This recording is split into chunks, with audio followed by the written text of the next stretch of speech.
Moje meno je Zuzana Lančaričová a pracujem v spoločnosti Západoslovenská distribučná v týme Environmentu. Naša spoločnosť zabezpečuje distribúciu elektrickej energie na území západného Slovenska. Ako partner projektu Live Danube Free Sky sme sa zaviazali zabezpečiť ochrannými prvkami naše elektrické vedenia pred zásahom prúdom a proti nárazom vtákov do elektrických vedení.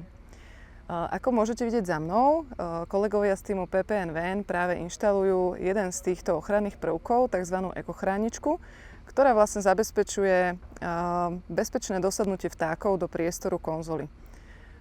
Tieto práce sú vykonávané pod napätím, to znamená, že dodávka elektrickej energie nie je obmedzená ani prerušená. V rámci projektu Live Danube Free Sky sme doposiaľ nainštalovali viac ako 800 ekochráničiek na podporné body 22 kV vedení. Plánujeme aj montáž odkloňovačov letu vtákov na naše elektrické vedenia.